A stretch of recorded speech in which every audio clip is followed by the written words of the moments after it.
मित्रों, लोक व्यवहार का अर्थ है कि हम लोगों के साथ इतना अच्छा व्यवहार करें कि वे स्वयं ही हमारी ओर खिंचे चले आएं। हमारा व्यवहार ऐसा हो कि उसके प्रभाव से लोगों के साथ हमारे घनिष्ठ रिश्ते बन सकें। अपने निश्चल व्यवहार से लोगों का हृदय जीतकर हम अपनी बात आसानी से मनवा सकते हैं। मधुर संबंध स्थापित करने के लिए बहुत जरूरी है कि हम विनम्र हों, मधुर बोलें और बहस से बचें। बहस या आर्गुमेंट की नींव पर कभी भी अच्छे रिश्ते नहीं बन सकते। बहस से ना ही कोई नतीजा निकलता है और ना ही यह कभी खत्म होने का नाम लेती है। किसी भी मुद्दे को लेकर जब कोई बहस छिड़ जाती है तो बस समझें कि मछली बाजार का दृश्य उभर कर सामने आ जाता है और घड़ी की सुई बढ़ती जाती है, फिर नतीजा वही डाक के 3 पात। इसका अंत तभी होता है जब कोई खींच कर कहता है, अच्छा ठीक है, बहस मत करो, दिमाग मत चाटो, तुम ठीक से जानते नहीं और सिर्फ बहस करते हो। या फिर, अच्छा बाबा तुम ही ठीक कहते हो, अब बंद करो ये सब, मैं ही गलत हूं। और या फिर, अब क्या तुमसे बहस करूं, मैं हार मान लेता हूं। इतना कहकर वह चुप हो जाता है और सामने वाला इतराता है, देखो माना ना, आखिर मेरी बात इतनी देर से नहीं समझ रहा था, अब बोलती बंद हो गई। पर सच बताइए, क्या यह सोच ठीक है? क्या पहले ने सचमुच हार मान ली? बहस से बचने के लिए वह पीछे हट गया क्या? नहीं, यहां किसी ने हार नहीं मानी। उसने तो खींचकर ही या चिढ़कर ऐसा कहा, दिल से थोड़ी। अगर ग्राहक के साथ इस तरह का दृश्य सामने आ जाए तो आप क्या समझते हैं? वह हार मान गया और आप जीत गए? नहीं, इससे आपके और ग्राहक के बीच निजी और व्यापारिक दोनों तरह के संबंध बिगड़ते हैं और ग्राहक भी हाथ से जाता है। इसलिए यह कथन बिल्कुल उचित है, बहस में जीते तो हारे और हारे तो हारे ही। यानी दोनों ही स्थितियों में हमारी हार होनी है। फिर बहस क्यों? बहस न करके वार्तालाप पर जोर दें। वार्तालाप से विचारों का आदान प्रदान होता है। किसी भी विषय पर, किसी भी मुद्दे पर बहस की प्रवृत्ति को त्याग कर समझदारी से विचारों का आदान प्रदान करें। स्वस्थ एवं सही वार्तालाप के लिए हम कुछ बातों का ध्यान रखें तो परिणाम अवश्य अच्छे होंगे। मित्रों, हमारे कार्य क्षेत्र में रोज ऐसी घटनाएं सामने आती हैं जब बिना किसी ठोस कारण के बातचीत एक गर्मा गर्म बहस का रूप ले लेती है। अक्सर हमारे LIC दफ्तर में जब भी कोई अपनी शिकायत लेकर आता है या उत्तेजित अवस्था में आता है तो मैं उस आगंतुक का चेहरा देखकर ही भांपने की कोशिश करता हूं कि वह किस कारण नाखुश है। मैं कई बार इसमें सफल भी होता हूं। ऐसे तनावपूर्ण क्षणों में आइए सर, नमस्कार सर, वेलकम, कैसे हैं, आइए बैठिए जैसे शब्द जादू की तरह काम कर जाते हैं और नाखुश आया भी आगंतुक हमारी मुस्कान और आदर भरे शब्दों से प्रभावित हो जाता है। उसके बैठते ही चाय, पानी या कोल्ड ड्रिंक सामने आ जाती है और अक्सर मैं देखता हूं कि इतना सब कुछ करने के बाद आगंतुक के बात करने का तरीका या शिकायत करने का तरीका कुछ हद तक बदल भी जाता है, क्योंकि उसके भीतर का उबाल थोड़ा कम हो चुका होता है। कई बार ये युक्ति काम भी नहीं करती। इससे कभी कभार आगंतुक का गुस्सा ठंडा नहीं हो पाता। स्वागत सत्कार के बावजूद गुस्से के उबाल में ही बातचीत शुरू करता है। ऐसे मौकों पर मैं ही ठंडा रहता हूं और उससे सॉरी सर, क्षमा चाहते हैं आपको जो कष्ट हुआ, वी फील सॉरी, अभी दिखवा लेते हैं, आप बैठो, कहकर उसे बहुत हद तक शांत कर लेता हूं। मित्रों, जरूरत पड़ने पर मैं उसके सामने अपने एक आधे मित्र को भी डांट देता हूं, अपने असिस्टेंट वगैरह को भी डांट दिया जाता है और वे भी जानते हैं कि यह डांट सिर्फ ग्राहक को शांत करने के लिए, क्योंकि अभी तो शिकायत के कारण की स्पष्ट रूप से विवेचना भी नहीं हो पाई है और ना ही किसी पर जवाबदेही तय की गई है। इसीलिए कई बार मेरी मित्र भी मेरी डांट का बुरा नहीं मानते हैं जो मेरे साथ बैठे होते हैं, और ना ही वे कोई सफाई देकर बहस को आमंत्रित करना चाहते हैं। सफाई देने से बहस की शुरुआत होती है। अतः पहले बहस को टालने को ही प्राथमिकता दी जाती है। फिर कुछ देर के बाद जब हमारा नाराज आगंतुक पूरी तरह से स्वाभाविक हो जाता है, तब मैं सही तरीके से मधुर भाषा में उनके अहं का ख्याल रखते हुए उसी का पक्ष लेते हुए बातचीत शुरू करता हूं। शायद ही कभी ऐसा हुआ हो कि कोई नाराज आगंतुक मेरे पास से नाखुश और नाराज लौटा हो। वार्तालाप एक ऐसा गुण है जिसमें आप यदि पारंगत हो गए या निपुणता हासिल कर ली तो आप ग्राहक का पक्ष लेते हुए भी बातचीत शुरू कर सकते हैं और थोड़ी ही देर में उसे अपने अधीन कर लेते हैं। थोड़ी देर के बाद वह अपना पक्ष कुछ इस तरह से विनम्र भाव से रखते हैं कि अपना विरोध भूलकर वह आपकी बात मान लेता है और अपने क्रोध के लिए पश्चाताप भी करता है। कोई कोई तो इतने अच्छे और विनम्र बन जाते हैं कि माफी मांगने में भी संकोच नहीं करते। वार्तालाप एक कला है जो बहस को अर्थपूर्ण परिणाम की ओर मोड़ देती है। वार्तालाप में निपुणता के बल पर बिना जोर जबरदस्ती के अपनी बात मनवाई जा सकती है। हम कई बार ऐसे क्रुद्ध ग्राहकों से भी मिले हैं जो बिना किसी सही कारण के भी बहस करने को तैयार रहता है। ऐसा इंसान आता ही आक्रोश में है। कस्टमर रिलेशन मैनेजमेंट की शिक्षा का उद्देश्य होता है कि हम तरह तरह के ग्राहकों से व्यवहार की कला कैसे विकसित करें। यदि ग्राहक गुस्से में है और उस समय हमने भी गुस्सा दिखाया तो जाहिर है कि बहस होगी। और यह मैं पहले भी कह चुका हूं कि बहस का अर्थ ही है कि जीते तो हारे और हारे तो हारे ही। बहस एक ऐसा सिक्का है जिसके दोनों तरफ एक ही आकृति बनी है और वह है हार। अतः हर वक्त दिमाग में यही रखें कि हम बहस से कैसे बचें, हार से कैसे बचें।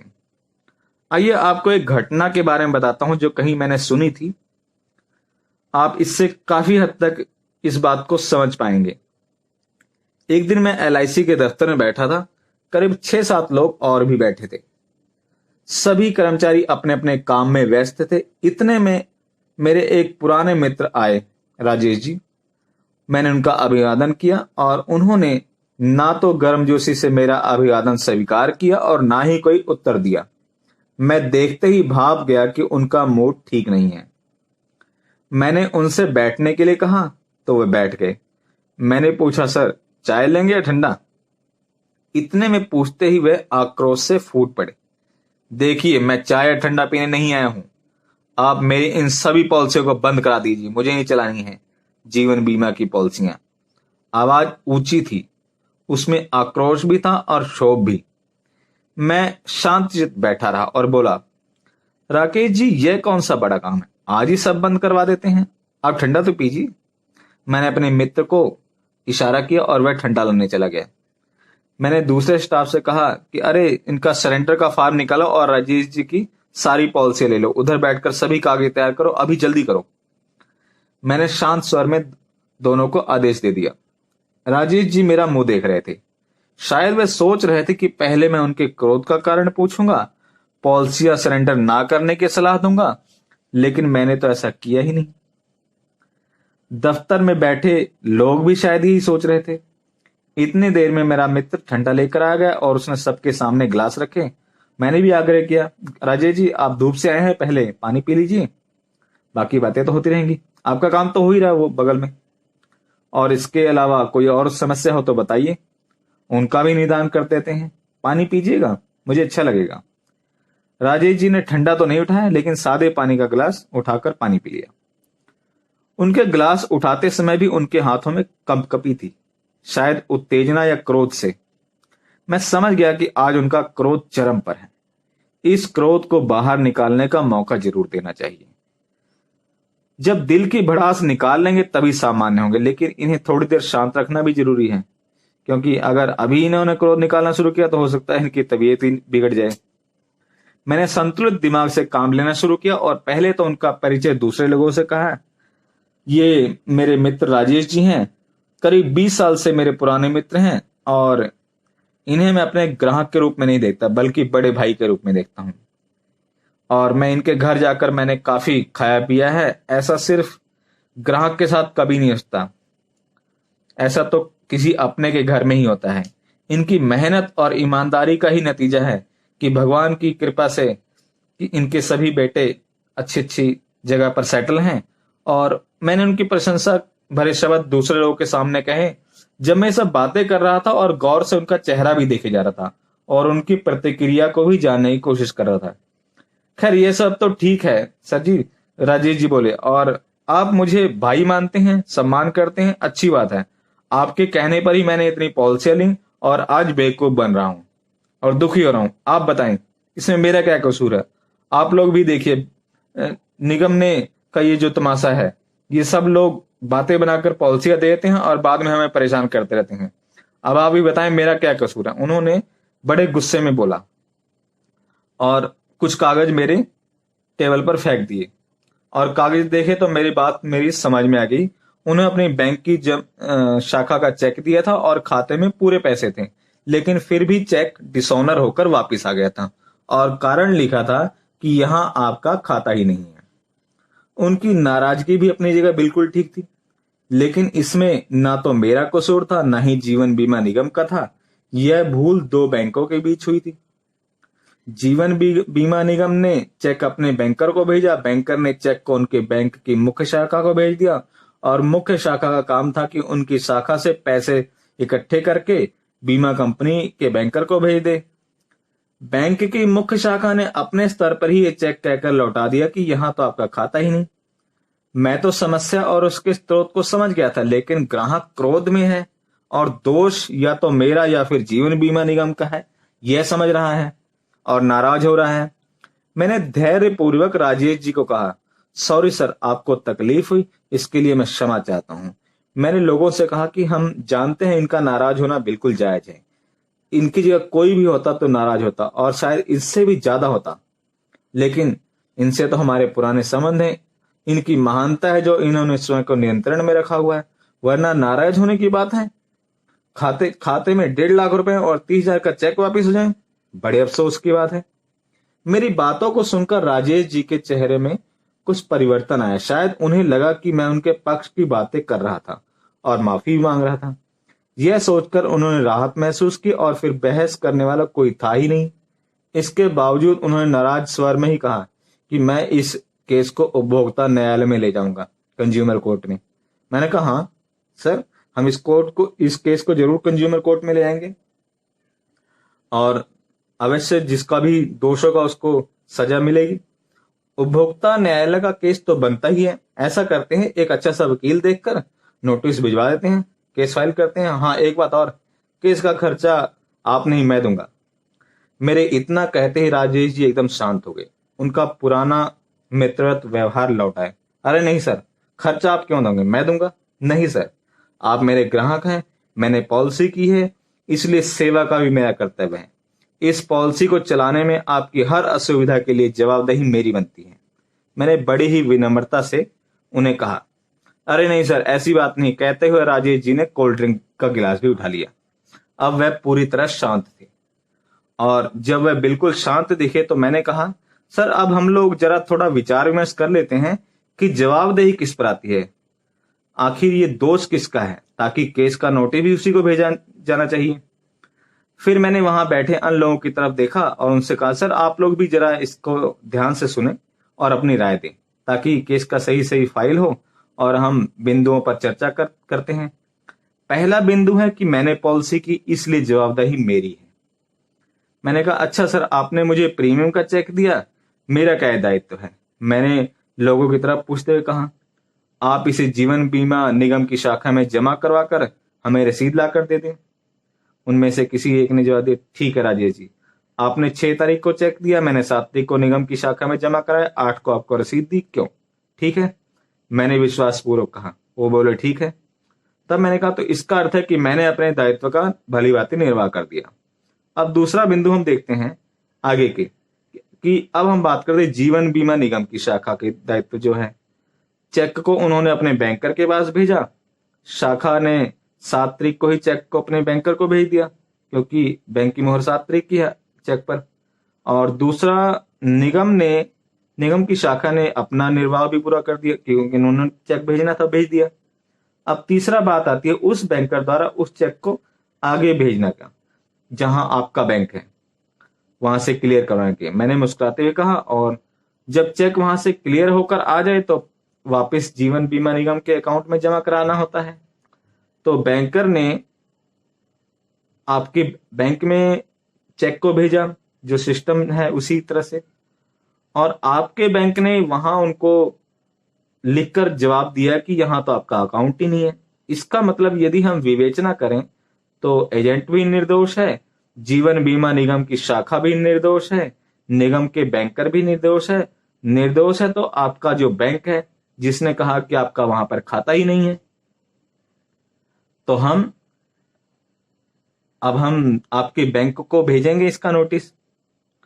तो क्यों मैं ठीक कह रहा हूं ना सर? तो मैंने सबके साथ एक साथ सवाल किया। हाँ हाँ, आप बिल्कुल ठीक करें। सभी सभी बोले। तभी राजेश जी बोले, हाँ हाँ, मैं समझ गया सर जी, आप लोगों का इसमें कोई दोष नहीं है।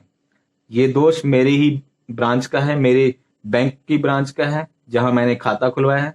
अब मैं जाकर उन्हीं से बात करूंगा। मैंने फिर भी कहा, लेकिन सर नहीं, मेरा दोष है, मैं खुद को दोष मुक्त नहीं मान सकता। मैंने आपको पॉलिसी दी थी मन की शांति के लिए, परिवार की सुरक्षा के लिए। मैंने भाभी जी से कहा था कि बीमा कराने से मानसिक शांति मिलती है और आयु बढ़ती है। लेकिन सर, जिस तरह से आज आप आक्रोश और क्रोध में थे, भगवान ना करे अगर आपको कुछ हो जाता, रक्तचाप बढ़ जाता, ब्रेन हेमरेज हो जाता, तो मैं भाभी जी को क्या जवाब देता? कौन सा मुंह लेकर उनके सामने जाता? इसलिए राजेश जी, हमें आपके जीवन की जरूरत है, वह ज्यादा कीमती है। भाभी जी और बच्चों का ख्याल आप रखें। भगवान ना करे अगर आपको कुछ हो गया तो मैं सारी जिंदगी अपने आप को माफ नहीं कर पाऊंगा। इतना कहते कहते मैं भावुक हो गया। राजेश जी भी भावुक हो गए, हड़बड़ा कर बोले, नहीं sir ji, I am sorry, आप लोग मुझे इतना प्यार करते हैं और मैं आप पर ही बरस कर रहा था। आई एम फील सॉरी, मुझे क्षमा कर दें। उनके स्वर में ऐसा भाव था कि वहां बैठे अन्य लोग भी गंभीर हो गए। सब मेरा मुंह देख रहे थे, किसी के होठों पर एक भी शब्द नहीं था। मैंने उसी समय मंडल के कार्यालय में फोन किया और वहां पर मंडल प्रबंधक महोदय जी से बात की। सारा मामला सुनकर उन्होंने कहा कि हम किसी तरह का विलम्ब शुल्क चार्ज नहीं करेंगे, आप फिर से पेमेंट करवा देंगे, पॉलिसी जारी रहेगी। समाधान यह निकला कि मैंने नगद राशि जमा करवा दी और अपने नाम से चेक ले लिया और सब कुछ ठीक ठाक हो गया। राजेश जी ने मुझे घर आकर आमंत्रित किया और उनके घर में जब मैं गया तो उन्होंने अपने बेटे की एक बहुत ही अच्छी पॉलिसी भी दी। मित्रों, इस तरह से नाराज और रुष्ट ग्राहक से भी बहस से बचा जा सकता है और प्यार से उन्हें अपने वश में किया जा सकता है। आप गौर करें कि मैंने एक बहुत ही नाराज ग्राहक से रिश्ते बचाने के लिए क्या क्या कदम उठाए। मैं उन्हीं कदमों का सिलसिलेवार अभी आपके सामने विवेचना करता हूं। राजेश जी क्रोध में आए थे, झगड़े का पहला मूड बनाकर आए थे, लेकिन मैंने उनका अभिवादन करके पानी या शरबत वगैरह मंगा लिया। दूसरा बिंदु, जब उन्होंने कुछ पॉलिसियां बंद करवाने की बात की तो वह एक परोक्ष धमकी थी, किंतु मैंने भी हाँ में हाँ मिलाई। अर्थात पहले मैंने विरोध नहीं किया, हाँ में हाँ मिलानी चाहिए, चाहे भूल किसी की भी हो। राजेश जी ने उपभोक्ता अदालत में जाने की बात की तो मैंने सहमति जताई। यह सिर्फ सहमति नहीं थी, बल्कि यहां भी कहा कि खर्चा भी मैं दूंगा, यानी कि बहस की गुंजाइश को मैंने जड़ से ही काट दिया। मैं उनके साथ ही जुड़ गया। जब राकेश जी पूरी तरह शांत हो गए तो मैंने कार्यालय में मौजूद अन्य लोगों को मध्यस्थ बनाकर विवेचना भी चालू की और पहली जवाबदेही मैंने अपने ऊपर ही ली और माफी भी मांगी। ध्यानपूर्वक विवेचना से सही कारण भी ढूंढ लिया गया और वहां मौजूद सभी लोगों की सहमति भी जिसमें शामिल थी। इसके बावजूद भी मैंने स्वयं को दोषी माना और प्यार भरे भावुक लहजे में राजेश जी की भावनाओं को भी जगाया और उन्हें भावुक बना दिया। राजेश जी का सारा काम करवा के मैंने उनकी शिकायत भी दूर कर दी। मित्रों, इस तरह से आप भी अपने धैर्य और प्रेम और समझदारी से क्रोधी ग्राहक को बहस में जीतने दो और आप खुद हारिए, ताकि वास्तव में आप जीत जाइए। न सिर्फ ग्राहक ही इससे बचता है, बल्कि हमारे आपसी संबंध भी पहले से और अधिक दृढ़ मजबूत होते हैं और पुरस्कार स्वरूप हमें एक पॉलिसी भी मिल सकती है। तो अब इस तरह से मित्रों, आप भी अपने जीवन में इस चीज को अपनाइए, किसी से भी बहस मत कीजिए। बहस में यदि आप जीतेंगे तो भी हारेंगे और हारे तो हारे ही। मित्रों, आज की इस वीडियो में इतना ही। कल फिर मिलेंगे किसी नई वीडियो में नई जानकारी के साथ। तब तक के लिए धन्यवाद। जय हिंद।